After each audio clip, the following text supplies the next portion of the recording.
HTML'de hipersiltemeler, kesteler ham formalar. Hipersiltemeler dерлік барлық веб-бетлерде бар. Бұлар пайдаланушыларға веб-беттен басқа бетке яки басқа сайтқа өту жолын таңдауға имканият береді. Бұнда әмелдер компьютер тышқаншасы белгісін жылжытқан уақытта бұндағы белгі қолға айланады. Һәм процесс әмелге асырылады. Яки сенсорлы экранда қол арқылы әлбетте. Гиперсілтеме текст болуы шарт емес. Бұл сурет яки қалеген HTML элемент болуы мүмкін. HTML-де гиперсілтемелерді аңлату ATG арқылы әмелге асырылады. Оның синтаксисі href тең URL текст сілтемесі. Енді бұл бойынша мысал жазамыз. Кешегі сабағымызда істеп отырған веб-бетімізді давам еттіреміз. Һәм Sublime редакторында код жазамыз. Сайтымызға атама береміз. Нөкс қаласының сайтына хош келіпсіз деп жаздық.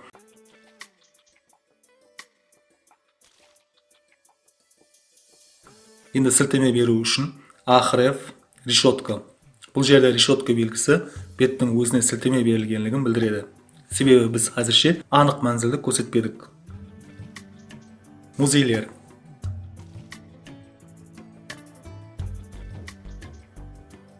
Және жазаман href театрлар.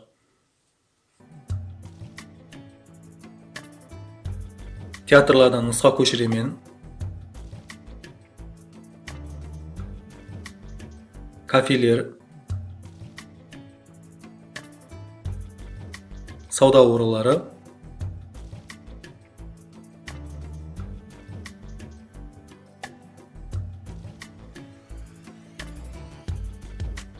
Браузерге барып жаңалайман. Міне көріп тұрғаныңыздай жазған текстімізге сілтеме бердік.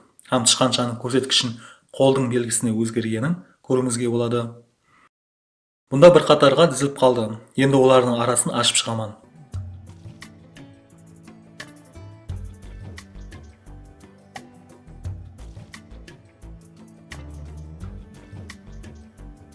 Міне көріп тұрғаныңыздай, біз сілтеме берілген текстің үстінен басқаменен басқа бетке, ямасы сайтқа өтпеді.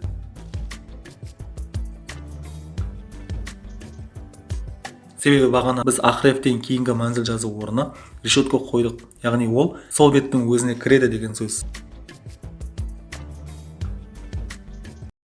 Енді басқа бетке сілтеме беріп өту үшін жаңа файл жаратамыз. Новый текст документ muzey.htm. Енді оны редакторда ашамыз.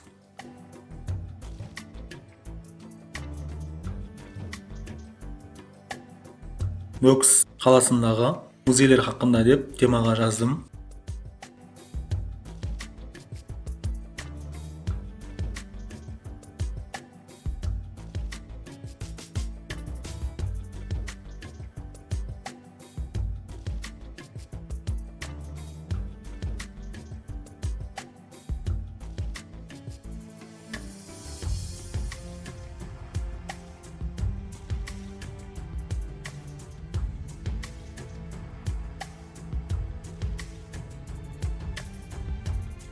Советский музейі бұл дүниядағы ең атақлы музей.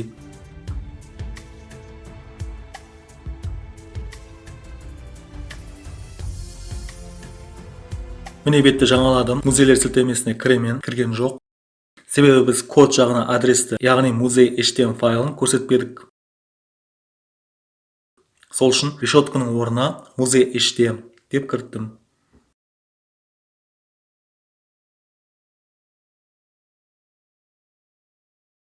Бетті жаңаладым. Музейлер сілтемесі актив болды. Енді оның үстіне басып кіреміз. Көріп тұрғаныңыздай екінші бетке өтті. Музейлер файлына сілтеме берілді деген сөз.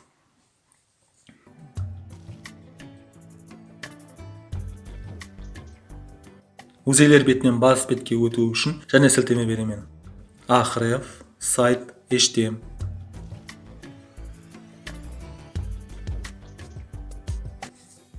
бас бет,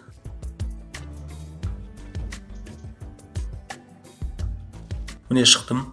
Бас бетке өттік.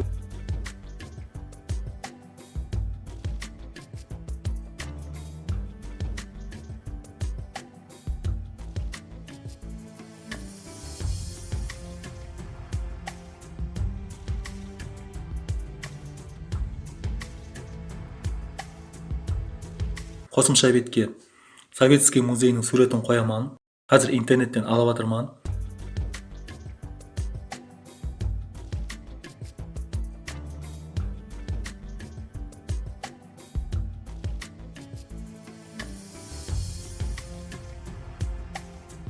Міне төменіне сурет қойдық.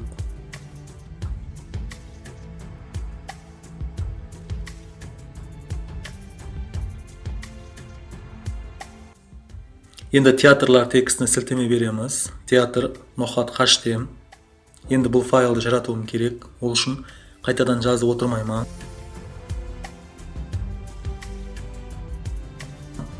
Музей файлын копиялап алып, атын өзгертемен. Театр Хаштем. Түсінікті болған шығар деп ойлаймын. Текстілерін де өзгертемен.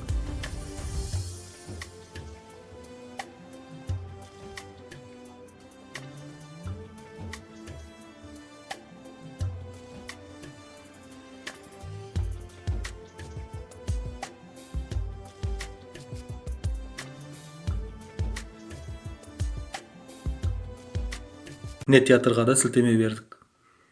Кіріп көреміз. Көріп тұрғанымыздай, бір беттен екінші бетіне арқайын өтіп атырмыз.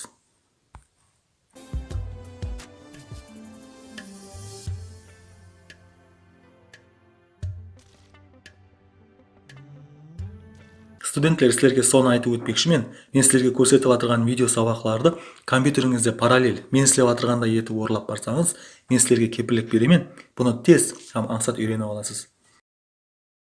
Сілтемелерде ең көп қолданылатын атрибутлардың бірі бұл Target Blank. Ол браузердің жаңа айнасынан, яғни вкладкасынан ашып береді.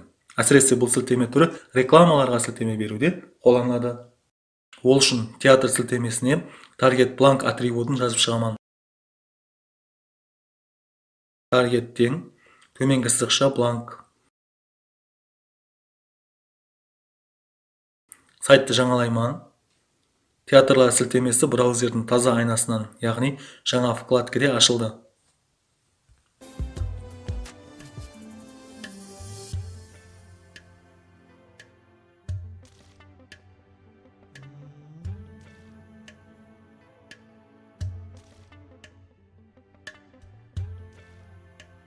Енді суретке кипе сілтеме беремен. Ол үшін қалеген бір суреттің файлы керек болады. Интернеттен театрдың суретін алмақшыман.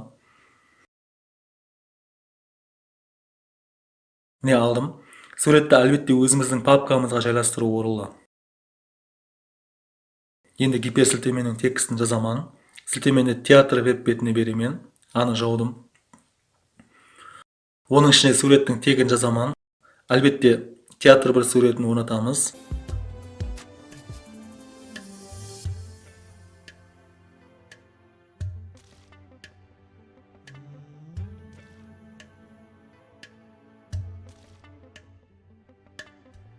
Браузерге өтіп көремен. Сурет шықты. Қасына барсам сілтеме берілгенлігін көрсек болады. Басып кіремен. Міне кірдім. Театрлар бетіне өтті.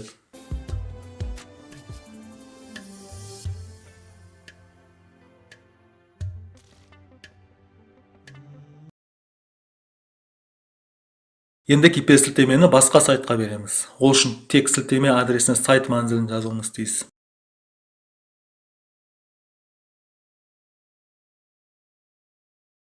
Мысалы, мен қазір Советский музейдің сайтына кірмекшімен. Кірдім. Енді оның адресін кіртемен.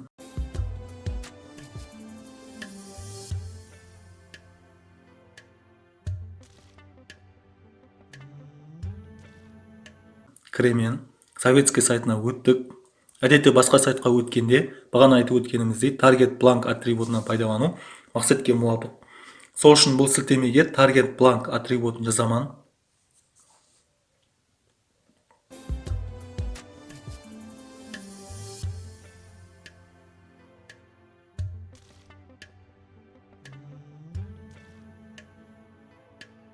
Көріп тұрғаныңыздай таза вкладкіден ашылды. HTML-де гиперсілтемелер хақында теориялық һәм әмели жақтан түсінікке ие болдыңыз деп ойлаймын. Және де бізде Telegram каналымыз һәм группамызда, сондай-ақ сайтымызда да электронды әдебиетлар һәм лекцияларымыз бар.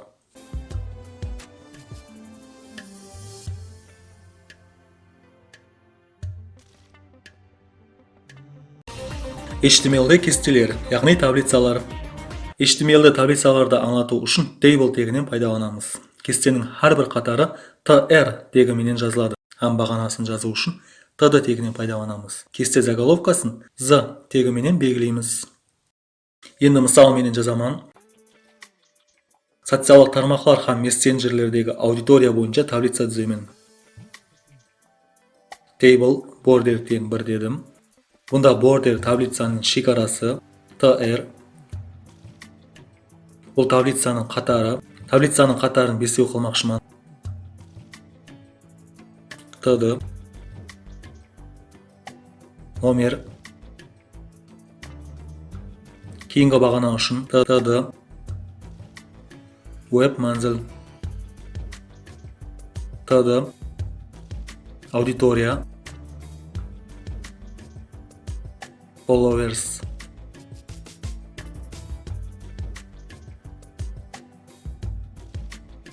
Міне таблицамыздың бірінші қатарын болдық. Енді екінші қатарын түземіз. Жоғарыдағы параметрді толтырамыз. Номер бірінші.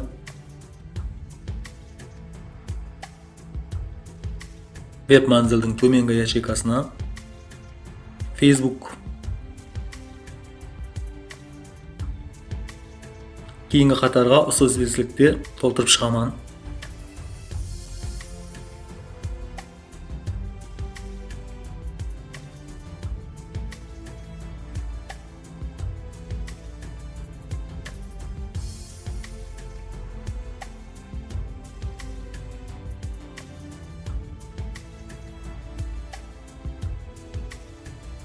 Таблицамызды толтырып болдық. Файлды сақлаймыз һәм браузерде ашып қойымыз. Көріп тұрғаныңыздай 5 қатарлы 3 бағаналы кестеміз даяр болды.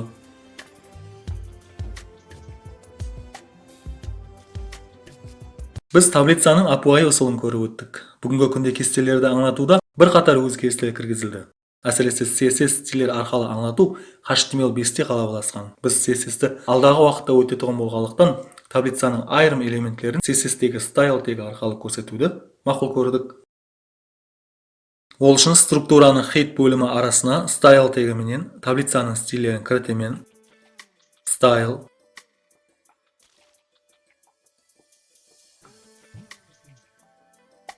table z td.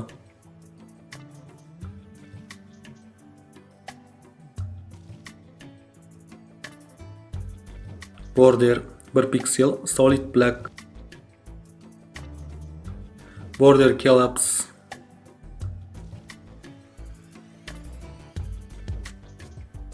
Style.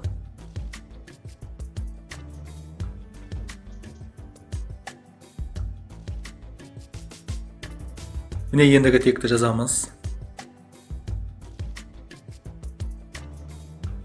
Table style with 100%. 100% бұл жерде экранды толық иілу дегенді білдіреді.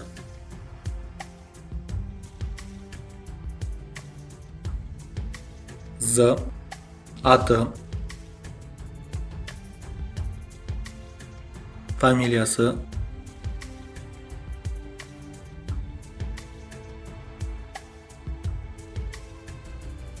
жасы.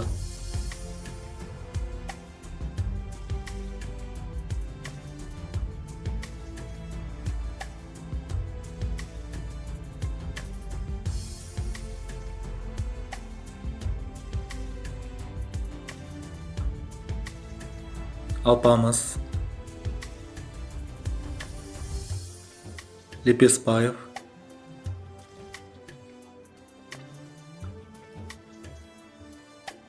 жиырма 2 жаста.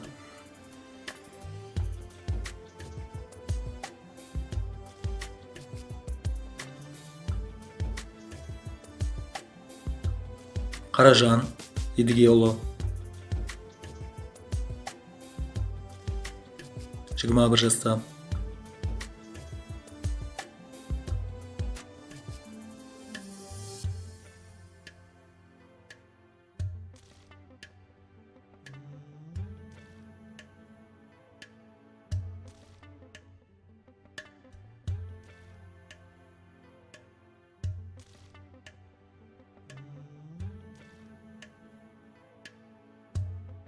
Браузерде нәтижесін көреміз.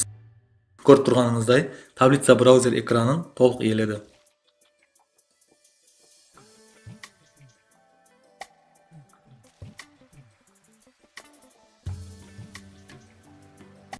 Таблицамызға атыбар берсек, бұндағы текстілердің арасы таблица қатар бағаналарына, яғни ячейкасына жақын. Енді оның араларын ашуды көреміз. Ол үшін жоғарыдағы style элементлеріне padding 15 пиксель деп жазамын. 4 тариптен ячейка араларын 15 пиксельге ашып береді. Файлды сақладым. Көреміз, міне аралары ашылды.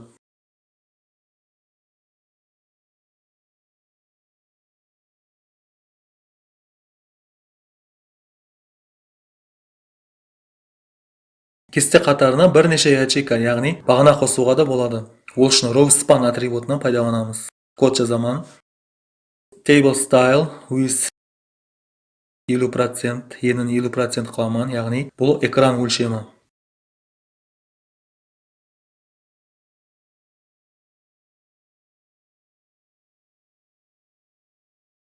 Аты, фамилиясы.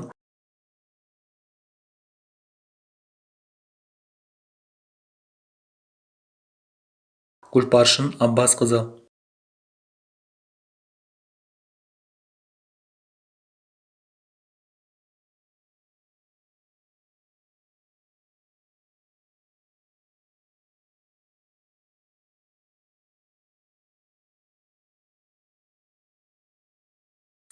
row span 2. Телефоны. Row span бұл қатардың ішіндегі қатардың саны. Біз бұны 2 қылдық.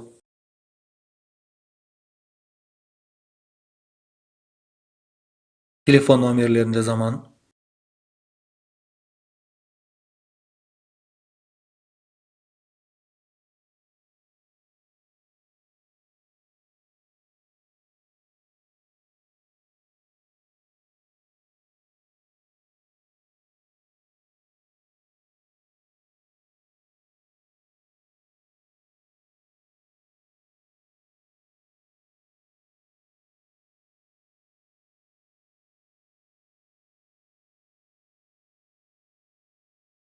Таблицаға har түрлі стильдер беруге болады. Стиль беру үшін біз CSS'ті толық білуіміз керек. CSS'ті білу үшін HTML-ді білу керек. Сол үшін біз HTML-дің элементтерін үйреніп жатырмыз. Еле толық болмадық.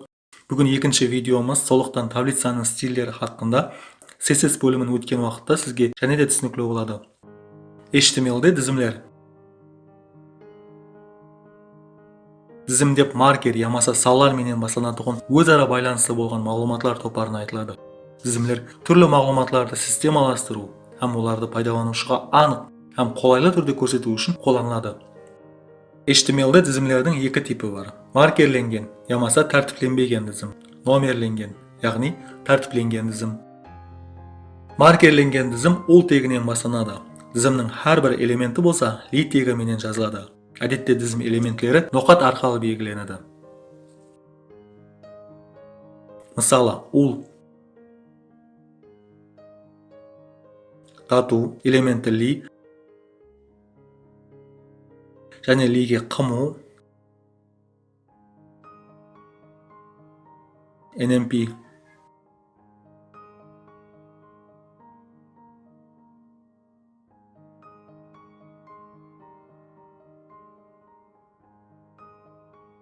Маркерленген тізімді әр түрлі қылып белгілеуге болады. List style type стилі арқылы аңлатылуымен таныстырамыз. Disk тізім элемент маркерінің дәслеппе көрінісі. Circle тізім элемент маркерінің шеңбер көрінісі. Square тізім элемент маркерінің квадрат көрінісі. None dizim elementlerini belgilemeydi. Endi ısılarda misal menen ko'rib chiqamiz. Ul style, list style type disk. Informatika, matematika, fizika.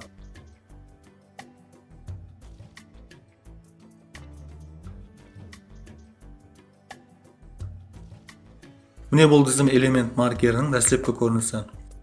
Endi dizim element markerining shengber ko'rinishini yozamiz.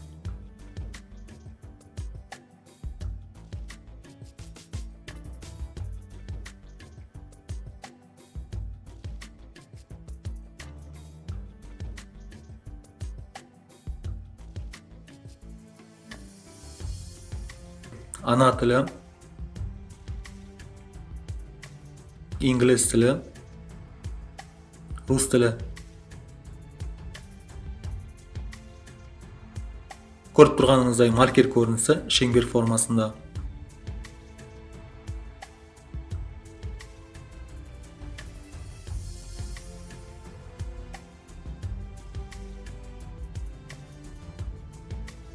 Ul style, square'de o'zgartaman. Biologiya, zoologiya, botanika. Mine brauzerde ko'rib chiqsak, yuqorida atab o'tganimizdek square bu dizim markerining kvadrat ko'rinishi. Nomerlengen, ya'ni tartiblashgan dizim. HTML'de bu dizim turini all tagi orqali anlatamiz. Al elementlerim bo'lsa, li tagi orqali yozamiz. Adetda dizim elementlari nomer bilan belgilanadi. Misali, all li elementni Abbasov B, keyingi element Allamuratov K, keyingisi Aytjanova T. Bu dizim turida type atributi qo'llaniladi. Ham bir nechta tiplarda anglatuga bo'ladi. Ular bilan tanishtiraman. Type 1 dizim elementining dastlabki ko'rinishi. Type A dizim elementining bas harflari bilan beriluvi. Type A dizim elementining kichik harflari bilan anglatiluvi. Type I dizim elementlarining rim sifrindagi ulkan harflardagi izbezligi. Al I bo'lsa kichik rim sifrindagi izbezliklari. Endi bularda misolda ko'rib o'tamiz. Dizim elementining dastlabki ko'rinishi, ya'ni nomerlangan ko'rinishi. All type teng 1. Nexia, Pico, Damas.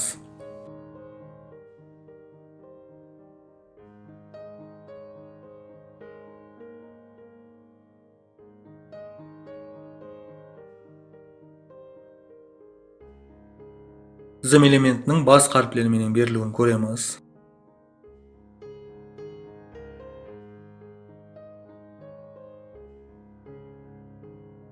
Matiz, Spark, Cobalt.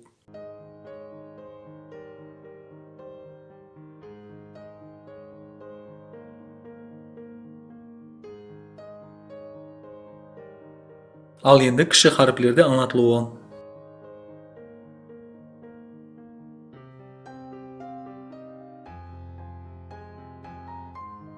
Camry, Lexus, Bentley.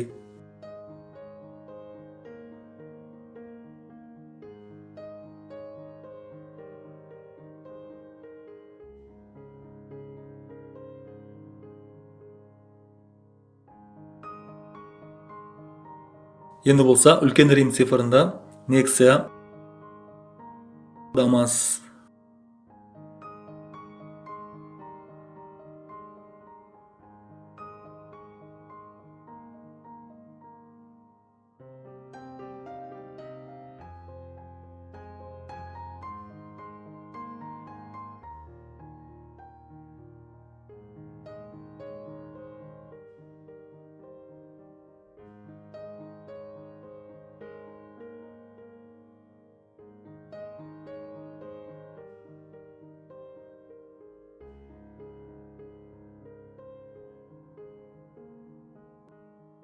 HTML'de формалар. Визуал программалаштыруда форма сөзі кеңінен қолданылады. Формалар арқылы мағлұматларды пайдаланушыға және де қолайлы болу үшін визуал көріністе аңлатылады. Ал веб-сайтларда біз форманы күнделікті қолданамыз. Әсіресе формалар арқылы мағлұматларды кіртуде, жіберуде, белгілеуде пайдаланамыз. Мысалы, пайдаланушы сайтқа логин һәм паролын кірту керек деген сияқты. Біз HTML-де формалардың көрінісін шығарамыз. Ал оны программаластыру үшін PHP яки JavaScript керек болады. Яғни бұларды біз бір организм деп қарасақ болады. HTML-де форма жарату үшін form тегінен пайдаланамыз. Форманың басталғыш form тегі екі атрибутты өз ішіне алады. Яғни олар action һәм method. Action атрибуты мағлұматларды қайта істеуші скриптің адресін көрсетеді. Метод атрибуты форманы жіберу үшін HTTP сұрауының, яғни запросының қандай түрін пайдалануға зарur екенлігін браузерде көрсетеді. Оның мүмкін болған мәністері post һәм get. Форма элементлерінің кіртудің әр түрлі типлері бар. Оларға текст майдалары, чекбокслар, радиобаттылар, submit баттылар һәм тағы басқа. Форманың input элементі. Бұл элемент форманың текарғы элементі болып табылады. Оның атрибуты type. Бұнда type'ті форманың компоненті деп қарасақ болады. Демек, таныстырамыз. Input type text. Текст мәнісін формаға текст кіртуші компоненті болып табылады. Input type тең радио.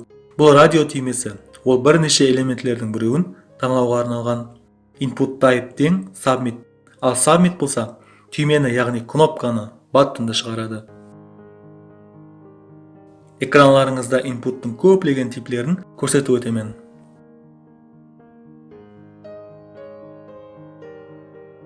Label элементі экранға текст, яғни label шығару үшін қызмет етеді. Әсіресе код жазу барысында текстілердің орнын алмастырғанда жүдә қолайлы. Енді бұларды мысалда көріп өтсек. Label for, fname, аты, label'ді жауаман, input type, text, ID, fname, name, fname.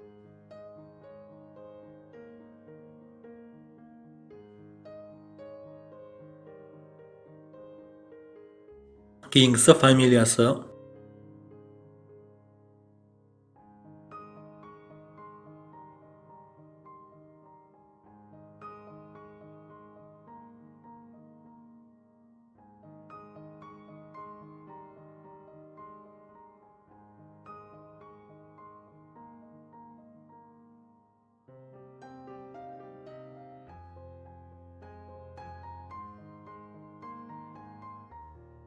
Егер текстке value атрибутын қосып мәнс кіртсек, ол текст майданына шығады. Value тең азамат.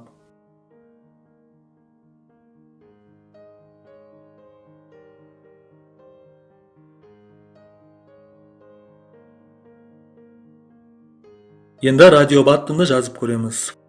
Form, input type тең радио, name miwe,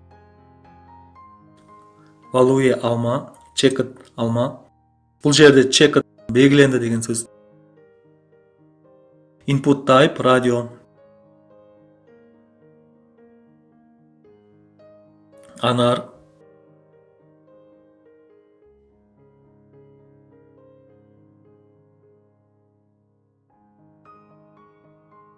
басқасы.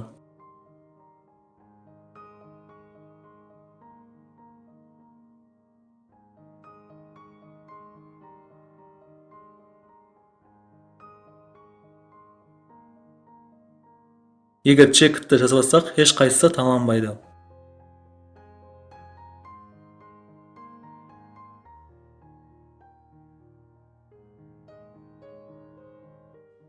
Submit button бойынша код жазаман.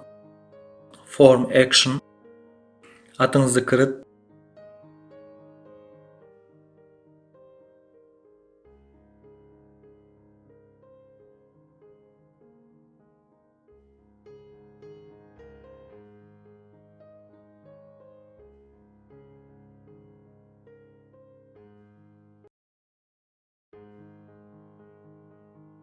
Фамилияңызды кіріп.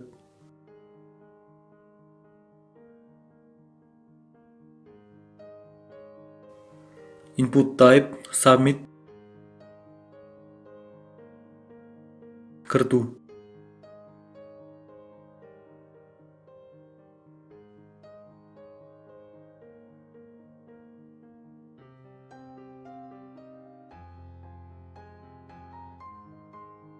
Баттонды басқаннан кейін action атрибуты біз көрсеткен манзилге, яғни файлға жібереді. Қазір бұл жерде файл жоқ дегенді көрсек болады.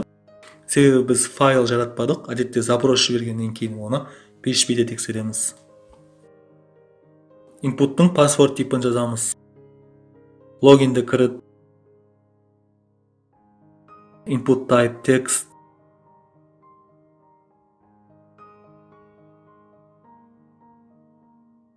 input type password. Бұл жерде пароль шығару үшін password типін жазамыз. Көріп тұрғаныңыздай, пароль логинді кірту коды форманың осы типі арқылы әмелге асырылды.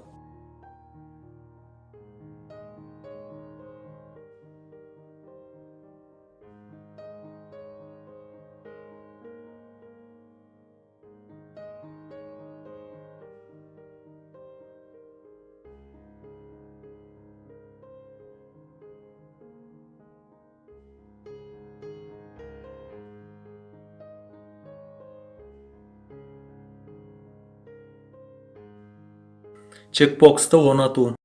Input type checkbox типі арқылы әмелге асырылады. Есітіп өтемен, checkbox арқылы бірнеше элементті сайлауға болады. Input type checkbox, велосипед,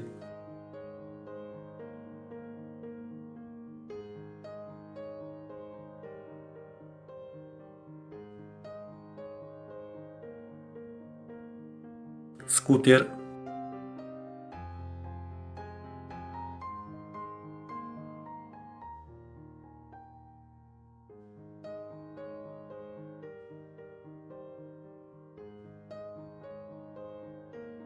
форма мағлұматларын группаға алу. Бұнда біз файл set тегінен пайдаланамыз.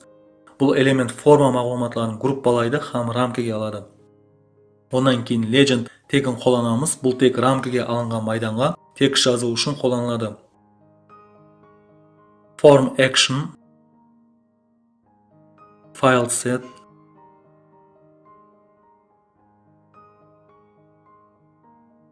legendке жеке мағлұматлар деп жазамын. Аты,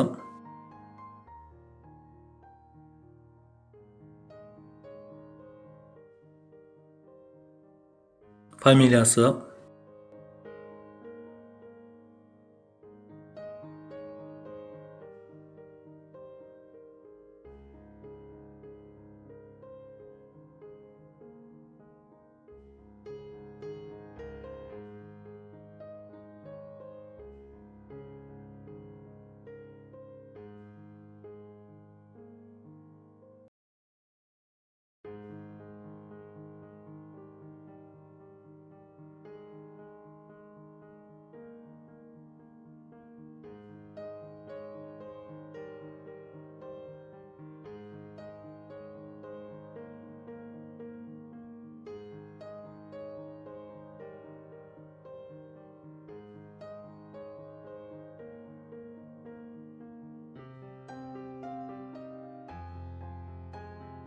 форманы select элементі арқылы drop-down дізін пайда етуге болады.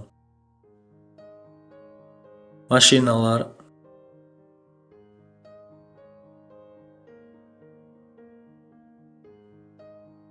option value, Nexia,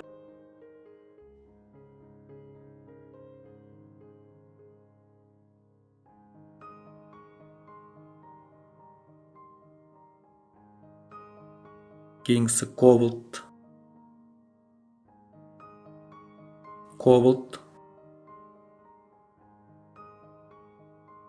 Spark, Damas.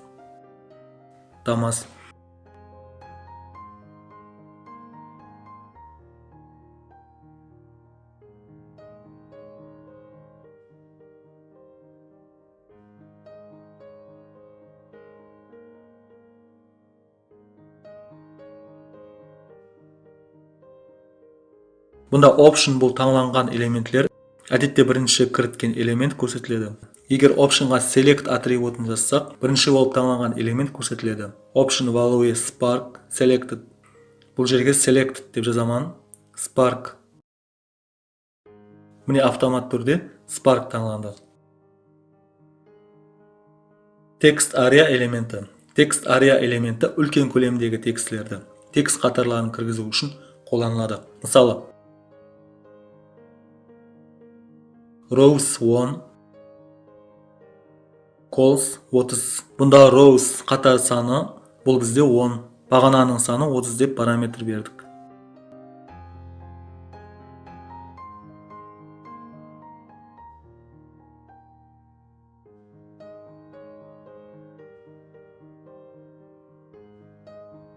Ішіне текст жазып қойсақ та болады.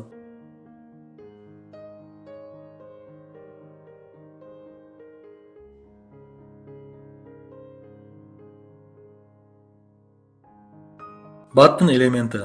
Бұл түйме, яғни кнопка. Button type. Button on click alert. Сәлем. Басып көр.